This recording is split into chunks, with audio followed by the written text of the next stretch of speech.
The wind screamed through the dead trees as the human man walked alone across the rocky alien surface, his coat flapping behind him, soaked in acid rain. His boots crunched over cracked dirt and loose stones. He had been walking for hours. His ship had crash-landed somewhere behind him, broken and smoking. No signals, no help. Only silence and storm. He needed shelter. The sky above was red and angry, the clouds glowing with strange energy. Lightning flashed every few minutes, but there was no thunder, only a deep hum in the air, like the planet was breathing. Then he saw it. A cave, hidden behind jagged rocks. A dark hole in the mountainside. It wasn't much, but it was dry. He stepped inside, slowly. His flashlight flickered. The inside was cold, the walls damp and silent. It looked empty at first till his eyes caught a flicker of orange, a small fire, barely alive. He raised his weapon. There, curled up against the far wall, was a figure. No, not one. 3. A woman and 2 small children. Blue skin, glowing eyes, sharp ears. Aliens. They looked at him. The mother pulled her children closer, wrapping her arms around them. Her long hair was messy, her body thin. The children stared, shivering, their arms locked around each other. He didn't speak. He only watched. She didn't scream. She didn't move. She just looked into his eyes, and he saw fear. But he also saw something else, hope. He lowered his weapon. Slowly, the mother didn't blink. He could tell she was starving. Her shoulders were shaking, not just from fear, but from cold. Her clothes were torn and thin. The children were barefoot. One of them looked too weak to even sit up. The fire crackled gently. A few dying sparks. Still, no one spoke. He took a small step forward. The mother flinched. "Don't," she whispered. Her voice was soft, broken. The human paused. I won't hurt you," he said, careful with his voice. Calm, she looked at the children, then back at him. Her lips trembled. "Please," she said, barely louder than before.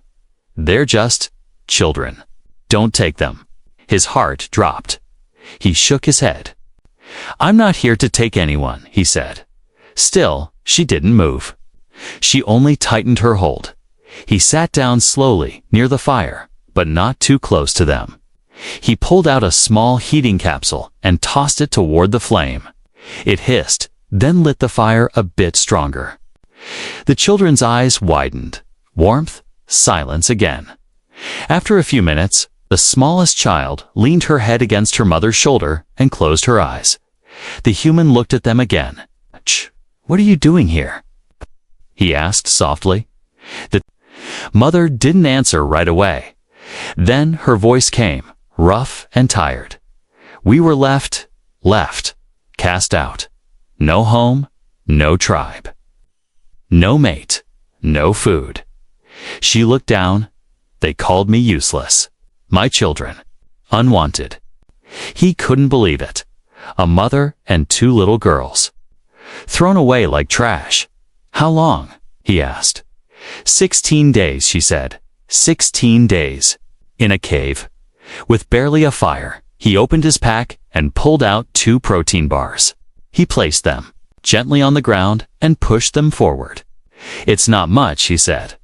The mother stared at the food. Her body trembled. One child reached for it. The mother stopped her. She looked at the human. "Is it poisoned?" He shook his head. "No, it's safe." Still unsure, she took one and broke it. She gave half to each child. Then she ate the last small piece herself.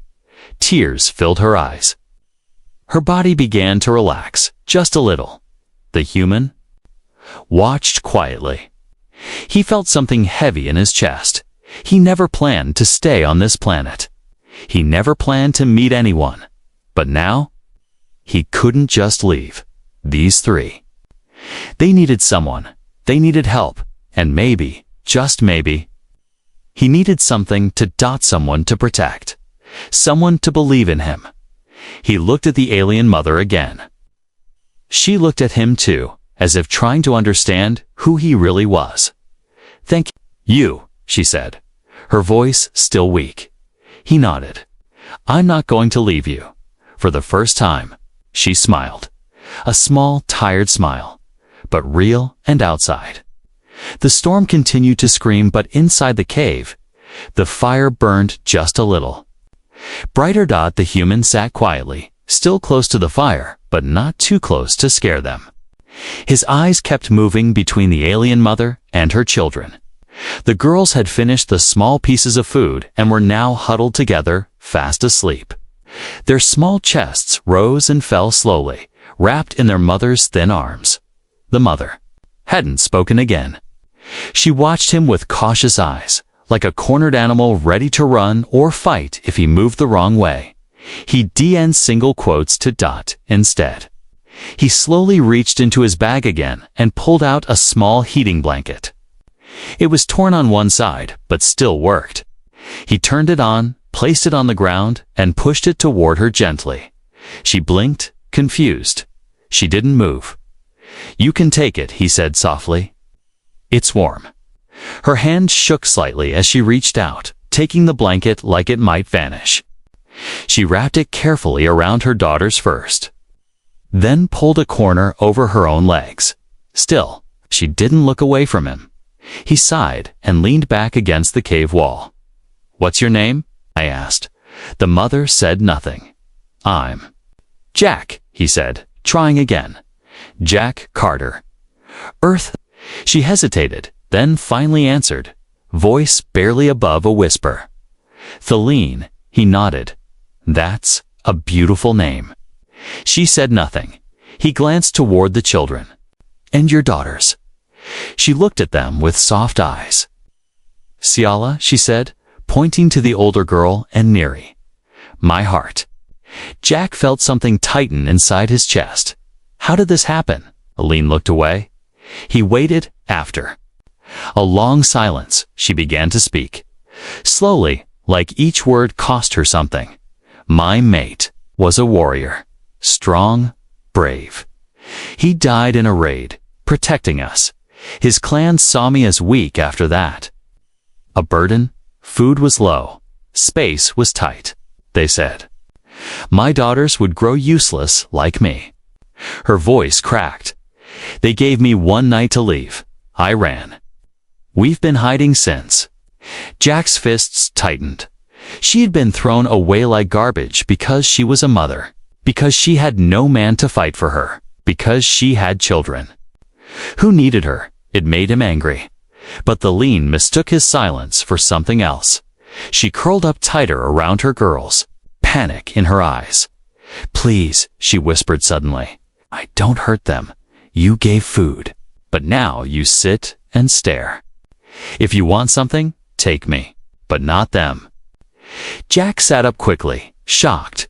"No," he said, firm and low. "I'm not here to take anything. I gave food because you needed it. I sat because you looked afraid. I stared because I didn't know what to do." She stared back at him. "You don't want anything." "I want you to be safe," he said. "That's it." Her eyes softened for the first time, but tears filled them. "No one ever wanted us safe," she said. "Not after he died." She wiped her face roughly, embarrassed by her tears.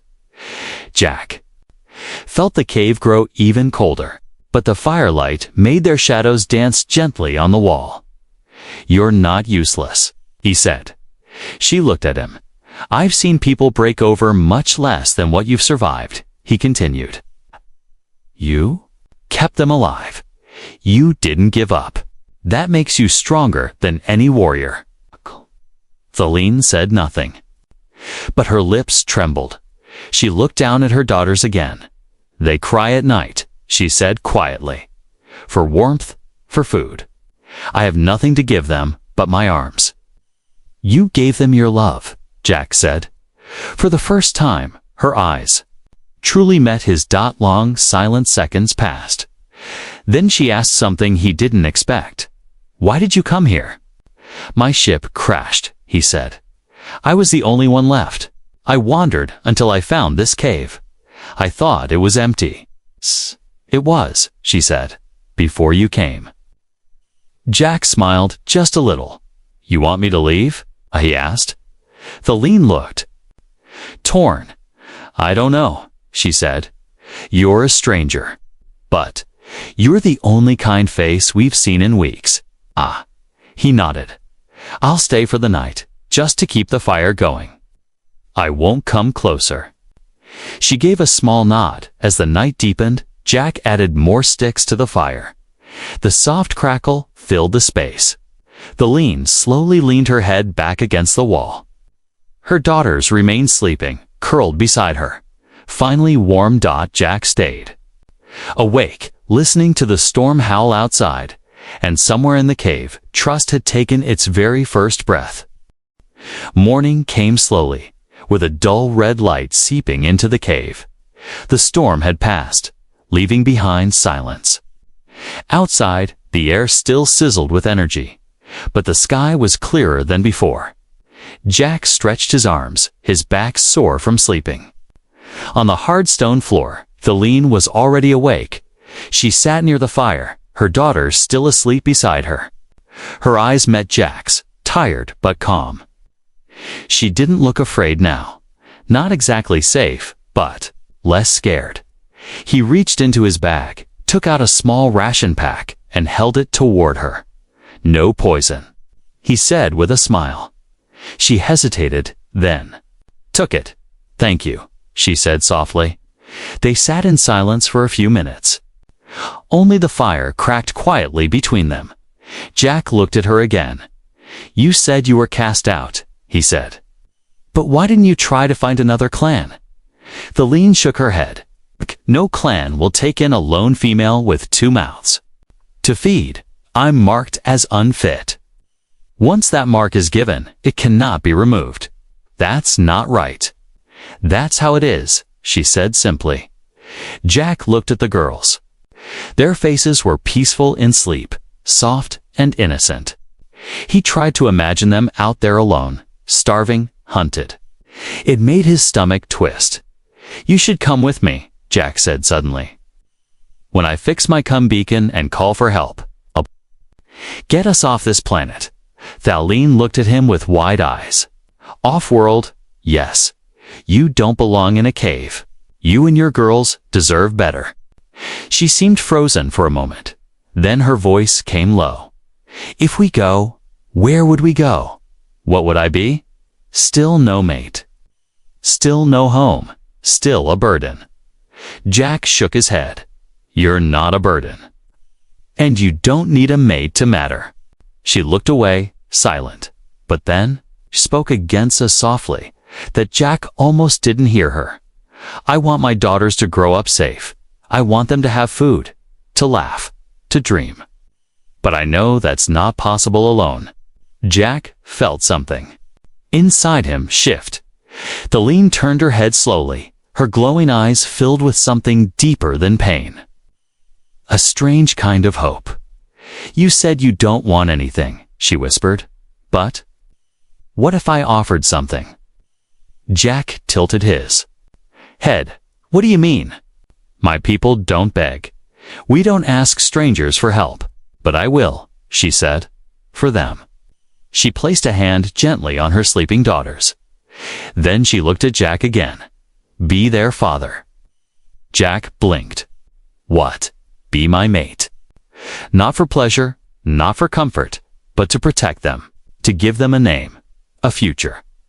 I'll do anything, just don't leave them alone." Jack didn't know what to say. He had faced alien beasts, survived deadly missions, even lost people he loved. But this was something else. This was a plea from a mother, ready to give up her pride, her everything, just to save her daughters. He stared into the fire for a long moment. Then he spoke. "You don't have to offer yourself like a trade," he said. "You're not a deal. You're a person." She looked down. "Then why would you help us?" "Because I can," he said. "'Cause I want to." Silence followed. Jack stood and walked to the cave entrance. The wind outside was calmer now, the sky lightening slowly. He pulled out a small signal device and turned it over in his hands. Still broken. He needed time. He looked over his shoulder. Feline hadn't moved, but her eyes followed him. "I won't promise anything I can't." "Keep," Jack said. "But I'm not leaving you." He returned to the fire and sat down again. She didn't speak, but her body relaxed just slightly. The fire between them grew warmer, and something else began to grow in that quiet cave. Not love yet, not trust yet, but the beginning of something neither of them could name.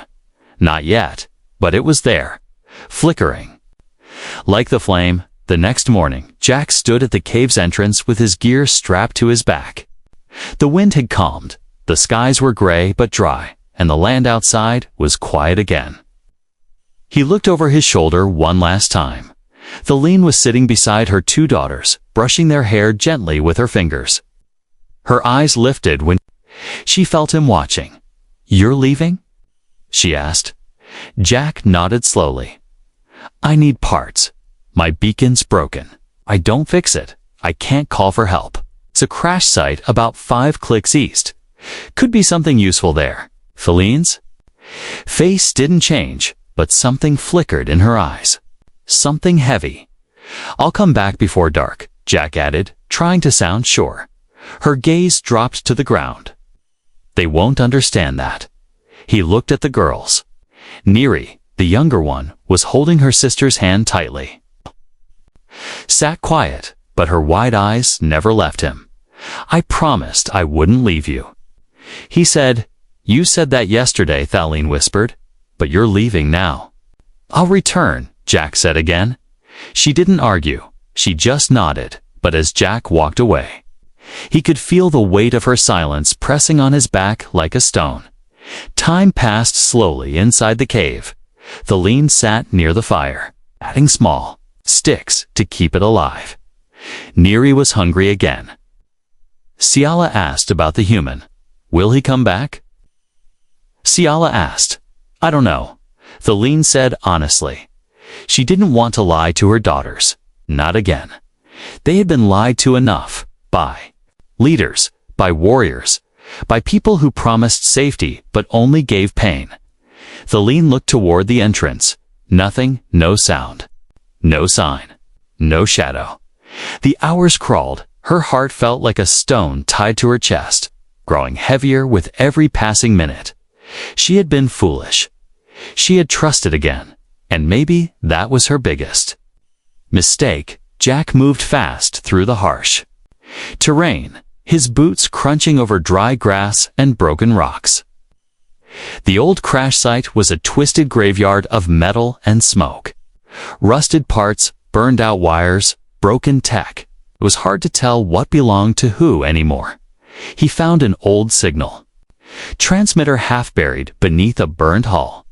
He pulled it out, wiped the dirt, and checked the circuits. Still intact. It could work.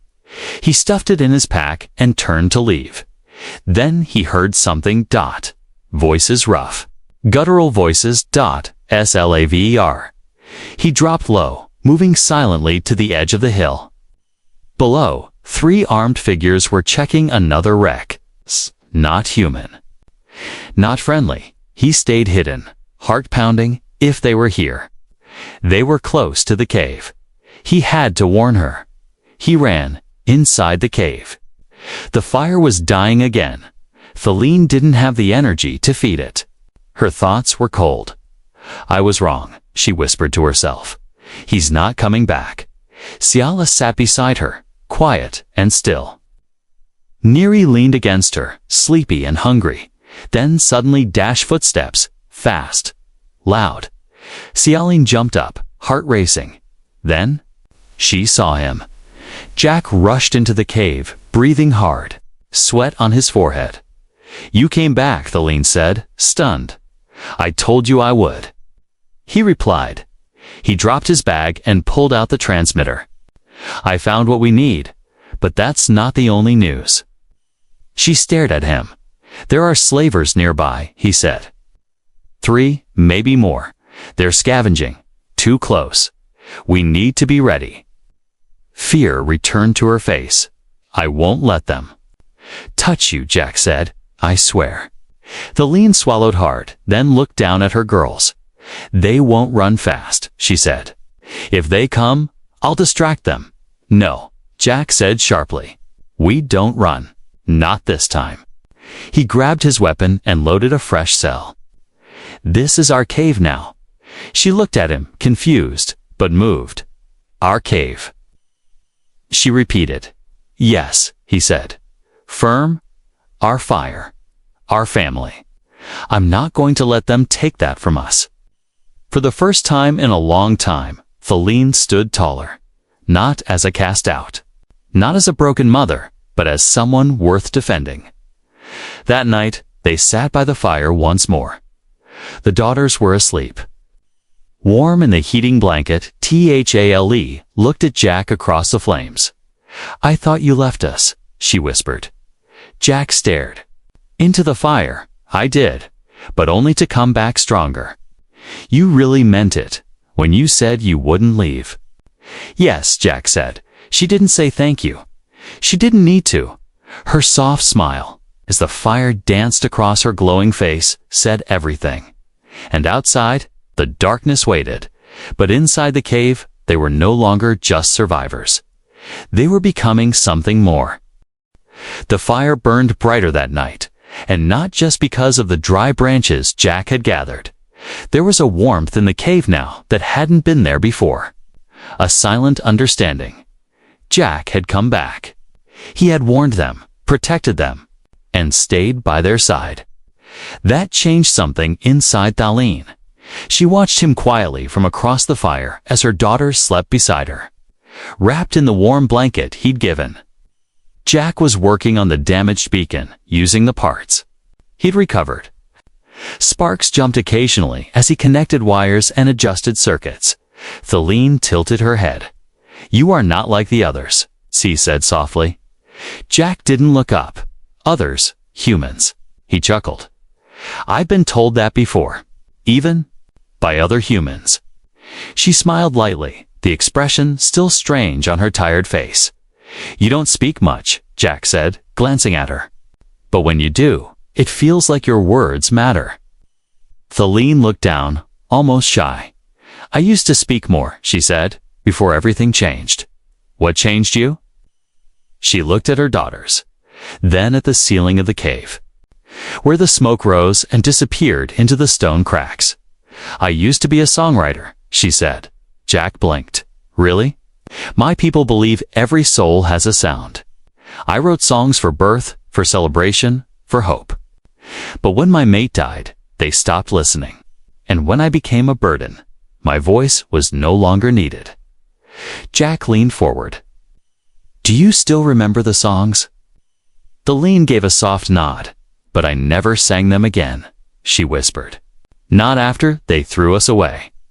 Jack looked at her, eyes filled with something deeper than sympathy. You should sing again. She raised an eyebrow. Why? There's no stage here. No music. No audience. There are 2 small girls. Jack said gently, and a very tired human who could really use something beautiful. Theline was quiet for a moment. Then, without a word, she closed her eyes, and softly she sang. The words weren't in English, but Jack didn't need a translator. Her voice was soft, almost like a hum, like wind moving through leaves. It was slow, full of sadness, but also peace. The kind of sound that could put a restless heart to sleep. Even the fire seemed too quiet when she stopped. Jack didn't speak right away. He just smiled. You weren't meant to be in a cave, he said. You were meant to shine. Theline looked away, but her cheeks glowed slightly. No one said that to me, she whispered. Not since I was young. Well, Jack replied, I think they were fools. She gave a quiet laugh, frail and soft. It surprised even her. Then she looked at him, more openly than before. You call me strong, kind, a mother worth saving. But, do you see anything else? Jack blinked. What do you mean? Not only a mother, she said. I'm a woman, a person. I once dreamed of traveling across stars, singing in great halls, falling in love with someone who didn't. Need me to prove I had value. Jack's voice was quiet. And now? I don't know, she said honestly. But for the first time, I feel like I'm breathing again. Not just surviving. Jack looked at her with fresh eyes. Thelene wasn't just a refugee, a mother, hiding in shadows. She was graceful, intelligent, beautiful in a quiet, deep way. And she still had dreams buried, yes, but alive. You don't have to stop dreaming, Jack said. Even here. Even now. She gave him a look, unsure if he was serious. I mean it, he said. You're more than what they called you, and your daughters will grow strong if they see that in you. She nodded, slowly. And what about you, Jack? She asked. Who were you before the crash? He hesitated. I was a repair engineer, he said, fixing things others thought were junk. And I was alone for a long time. I stopped thinking about tomorrow a while ago. Thelene tilted her head. And now? He smiled. Now I think about fixing more than just machines. Their eyes met, not with heat, not with need, but with understanding, with something growing between them slow, careful, honest. A connection. The next day started quiet. The fire was burning low, but steady. Thelene was humming softly as she helped Ciala brush Neri's hair, using her fingers. Jack was outside, working on the beacon signal again, now almost finished. For a few brief hours, it felt like they were living. Not just hiding, but peace doesn't last long on a broken world. Jack stood on the ridge near the cave entrance, scanning the land with his scope. Then he froze. There were footprints, fresh ones, boots, heavy ones. Not his. He followed them with his eyes, heart pounding faster. The prints led from the east toward the wreckage where he had scavenged 2 days earlier and ended. Just beyond the ridge near their cave, someone had been watching. He rushed back to the cave. They found us, he said. Thelene's humming stopped. She looked up slowly, eyes sharp now. Slavers. Jack replied, voice low. 3, maybe 4. I saw their tracks. They were here. She pulled her daughters close without a word, her body tense. We can't stay here, she whispered. Jack grabbed his gear. We're not going to run either. Thelene's eyes widened. If we don't run, they'll take us. You don't know what they do to mothers. ... 2 girls ...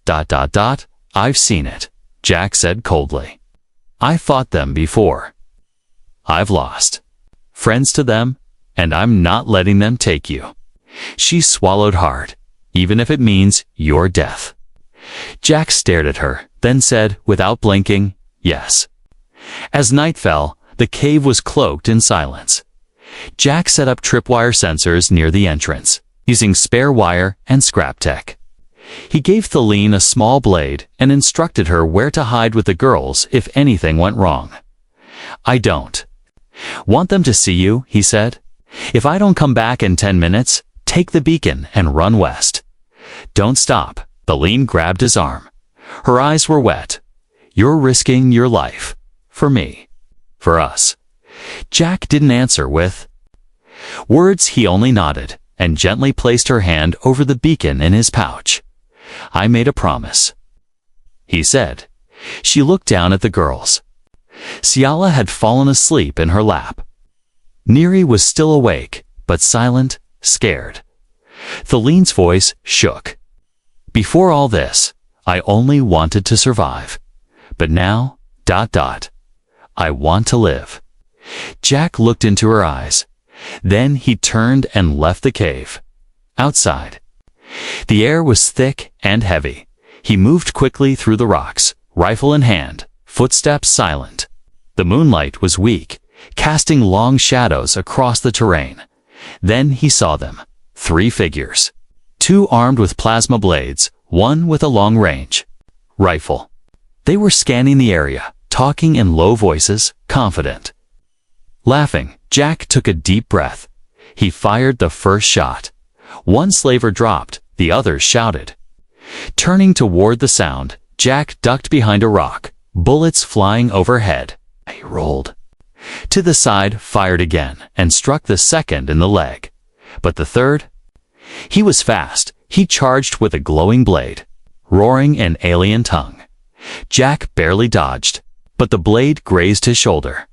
He fired point blank. The slaver fell. Then silence, heavy breathing. Blood, smoke in the wind. It was over. Jack sat down for a second, pressing his hand over the burn wound on his shoulder. Then he stood on, limped back toward the cave. Inside, Thaleen was sitting in the dark, clutching both daughters. The beacon rested beside her. The knife was still in her hand. She had prepared for the worst when she heard footsteps. Her body stiffened, but then his voice. "It's me." She rushed forward when she saw him bleeding, bruised. But alive, her heart dropped in relief. "You came back again," she said, half breathless. Jack smiled faintly.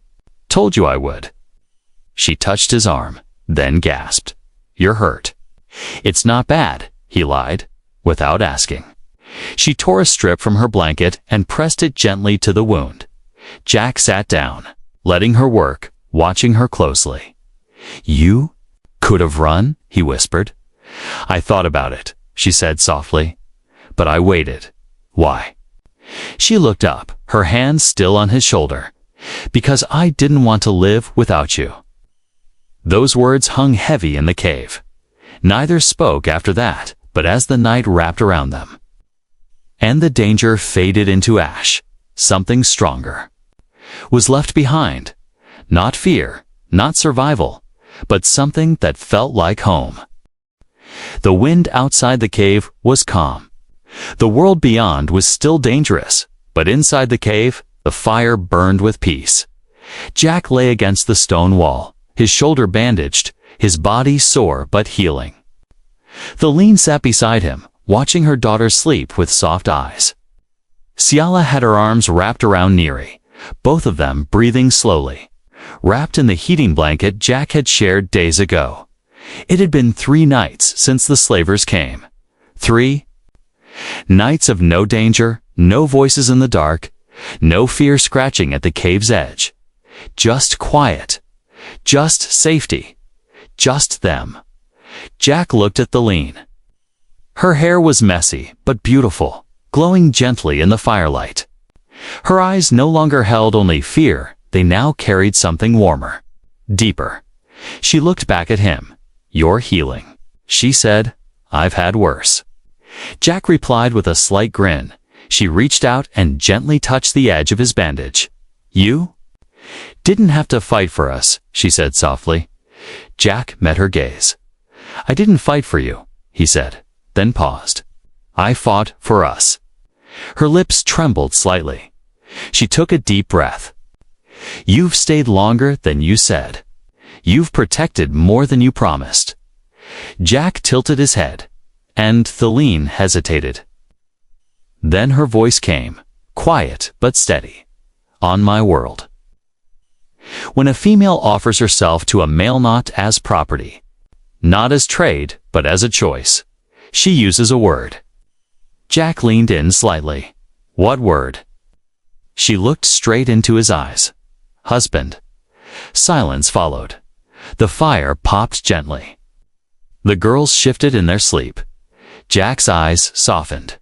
"You're sure? I'm not asking you to claim me," she said. "I'm not asking for rescue. But I want to raise my daughters with you beside me. I want them to call someone father who would die to protect them." Jack didn't blink. "And what about you?" he asked. Thaleen swallowed. "I want to live beside someone who doesn't see me as broken." Jack nodded slowly, heart thudding in his chest. "Then I accept," he said simply. Thaleen blinked fast. her eyes shining. And then she smiled, really smiled. For the first time, the next morning, the beacon blinked green. The signal worked.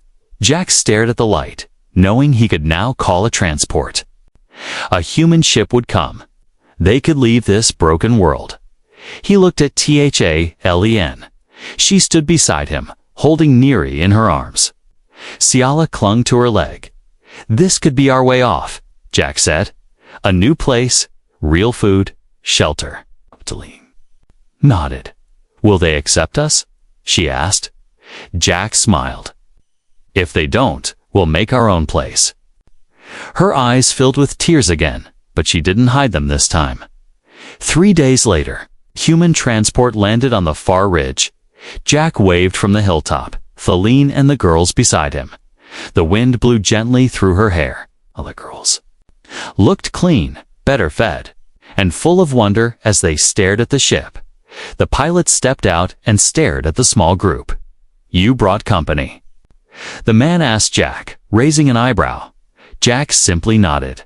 "Family." The pilot looked again at Thalen, then the children, then back at Jack. The silence was short. "All right," the pilot said. "Let's get them aboard." Jack helped Thalen, and the girls climb inside. The ship lifted into the sky. Hours later, high above the clouds, Jack stood near a window, watching the stars appear. Thalen joined him, holding his hand gently. The girls were curled up in a chair nearby, laughing. Softly over a sweet bar the pilot had given them, Thalen leaned her head on Jack's shoulder. "Where do we go now?" she asked. Jack looked out at the stars. "Anywhere we want." She smiled again, then whispered softly, only for him to hear, "Husband." In the vastness of space, a broken mother, 2 frightened daughters, and a lonely human had found what most people across galaxies never do. A home not made of walls, but of trust, of care, of family.